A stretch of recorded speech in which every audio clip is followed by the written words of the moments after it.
자, 이번 비디오에서는 그 샘플링과 그 트렁케이션에 대해서 한번 살펴보려고 합니다. 그 겐의 주요 평가 방법에 대해서 우리가 살펴봤는데요. 이번에는 몇 가지 좀 트릭을 살펴볼 겁니다. 그 겐을 평가할 때 사실은 그 실제 데이터 그리고 가짜 데이터에 대한 통계가 특히 그 샘플링 측면에서 중요한 역할을 합니다. 그것이 어떻게 다른지 알게 될 거고요. 그 더 충실도가 좋게 또는 뭐 다양성이 좋게 전환하려면 훈련 후에 할 수 있는 몇 가지 트릭이 있는데 그것에 대해서 살펴볼 거고요. 또 한 가지 더 하이브라는 또 최근에 개발된 사람이 직접 하는 평가 그런 그 매트릭에 대해서 살펴보도록 하겠습니다.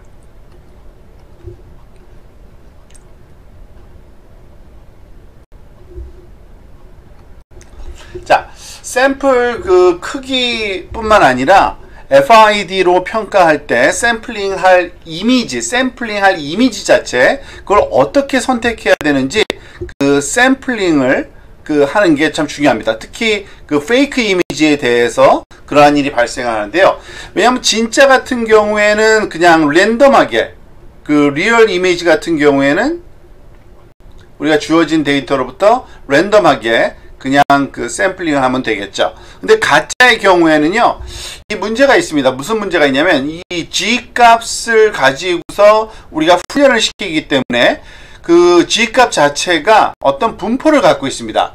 보통은 정규 분포를 쓰기 때문에요. 이 정규 분포는 그 평균이 0이고, 그리고 그 표준 편차가 1인, 그러니까 분산이 1 정도, 마이너스 1, 뭐 1 정도가 한 요 정도 크기를 따를 텐데, 한 이러한 그 폭으로 퍼져 있는 이러한 분포를 갖는 이 노이즈 벡터를 가지고 훈련을 시킵니다. 그렇다 보니까 그 아무래도 훈련시킬 때 이 0 주변에 그 평균 값에 해당되는 0 주변에 있는 이 벡터들이 좀 더 많이 그 훈련 샘플로 나오게 되고요. 그러다 보니까 그 아무래도 0 주변에 그 노이즈 벡터로 만들어진 그 이미지들 같은 경우에는 꽤 괜찮아 보입니다. 충실도가 아주 높아 보이죠. 그렇지만 좀 다양성이 좀 떨어지는 그러한 양상을 보이고요. 이와 같이 그 굉장히 0에서 멀어진 그러한 그 위치에 G값으로 표현된 그 모델링된 그러한 데이터들은 굉장히 좀 펑키해 보이고 아무래도 좀 독특한 모양을, 독특한 형태를 띤 그런 강아지로 나타나게 되는 걸 알 수 있습니다. 평범하지가 않죠. 그래서 이 샘플링하는 위치에 따라서 그 충실도하고 다양성이 달라지게 됩니다.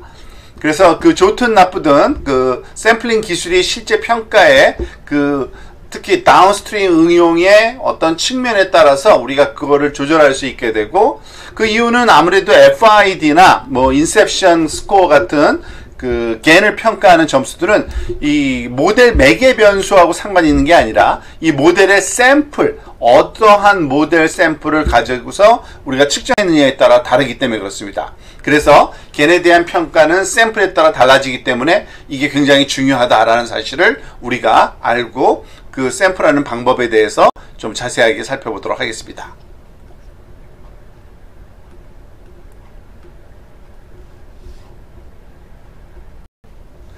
그 충실도와 다양성에 관한 그 트레이드 오프 관계를 우리가 마음대로 조절할 수 있는 이런 자르기 트릭이라는 게 있습니다. 트렁케이션 트릭이라고 부르는데요. 자르기 트릭. 그 지금 여기 보여지고 있는 거는 그 소위 노이즈 벡터의 그 분포, 이 파란색 선은 그 G 벡터의 G 노이즈 벡터의 분포를 얘기합니다. 보통 정규 분포를 사용하기 때문에 이와 같이 그 벨 쉐입의 정규 분포 모양의 노이즈를 가지고 훈련을 하겠죠. 근데 자르기 트릭이라는 거는 뭐냐면 우리가 그 모델을 이제 훈련이 다 완료된 후에 이제 생성기로부터 샘플을 이제 생성할 때 이와 같이 빨간색 커브처럼 일정한 어떤 레인지를 정해서 하이퍼 파라메타를 자르는 그 위치를 정해서 그 안에 있는 여기서부터 여기까지의 G 벡터만을 사용해서 그 생성을 하는 거를 얘기를 하는 겁니다. 그렇게 되면은 이 바깥쪽 G 벡터가 말하자면 훈련한 그 생성할 수 있는 그러한 그 이미지들을 생성을 안 하게 되는 거죠. 그게 어떤 의미를 갖냐면요. 보통 우리가 그 0 주변, 즉 평균이 0인 이 중앙 부분에 많은 그 분포를, 그러니까 높은 분포로 우리가 G 벡터를 훈련시키기 때문에 이 벡터에서 훈련된 것들은 굉장히 그 충실도, 피델리티가 높습니다. 피델리티가 높은 그러한 그 소위 이미지들이 이 부분에서 생성된다고 보시면 됩니다. 그래서 피델리티를 높이기 위해서는 이 그 레인지를 좀, 그러니까 자르는 부분을 이 안쪽으로 조금 들여서 자르게 되고요. 만약에 다이버시티를 높이고 싶다 하면은 이 부분에서 다이버시티가 높은, 즉 다양성이 높은 그 이미지들이 생성이 됩니다. 이 다양성이 높은 이미지들이 만들어지는 이유는 이 그 엣지 부분에서는 아무래도 우리가 훈련 자료에 그 활용되는 그 노이즈 벡터의 개수가 이 중앙 부분에 비해서 확연하게 작은 개수를 훈련하기 때문에 그 피드백을 받는 그러한 양도 작아서 훨씬 더 훈련이 좀 덜 된, 그래서 그 랜덤한 그러한 그 이미지 말하자면 컴포넌트들이 만들어질 확률이 굉장히 높기 때문에 그렇습니다. 사실 그래서 이런 피델리티와 그 다이버시티 사이에 서로 그 트레이드 오프 관계가 우리가 존재하고, 만약에 피델리티를 높여야 되는 어플리케이션 이라 그러면은 이 하이퍼 파라미터를 굉장히 좁게 잡아서 요 안에서 그 생성될 수 있도록 만들고요. 만약에 다이버시티가 더 많이 요구되는 그런 거라면은 이 하이퍼 파라미터를 좀 더 넓게 잡아서 좀 더 많은 그러한 그 노이즈 벡터들이 넓은 그 영역에서 그 샘플링 될 수 있도록 만드는 그런 방법을 쓸 수 있습니다.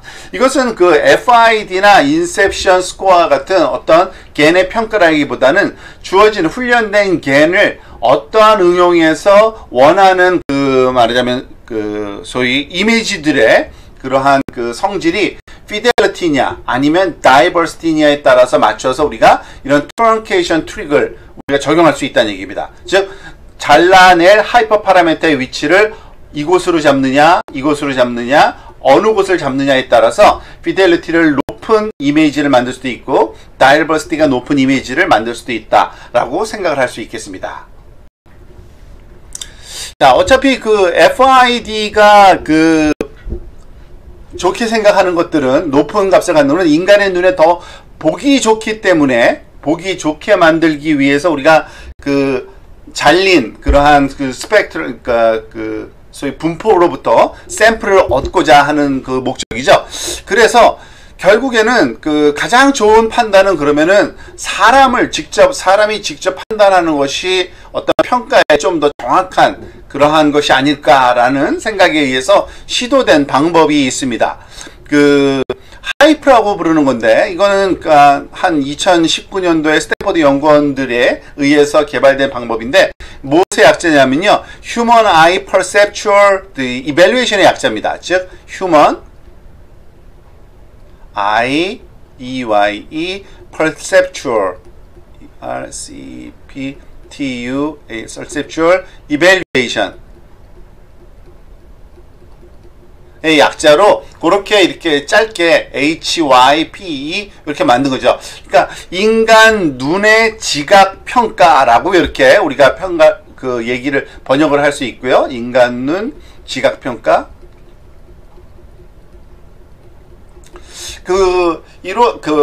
동작하는 방법은 이렇습니다. 그 아마존 미케니컬 턱이라는 그 사이트가 있는데 거기다가 말하자면 사람들이 그 방문해서 직접 이미지를 보고 평가를 하는 겁니다. 일종의 크라우드 소스 평가 방법인 거죠. 누구든지 와서 평가하고 할 수 있는 건데 일단은 그 두 가지 방식이 있는데 하이프 그 서브스크립트 타임이라는 방법이 있고요. 그리고 하이프 인피니트라는 방법이 있습니다. 하이프 타임 같은 경우에는 어떤 제한된 시간 안에 말하자면은 어떤 경계값을 줘가지고요.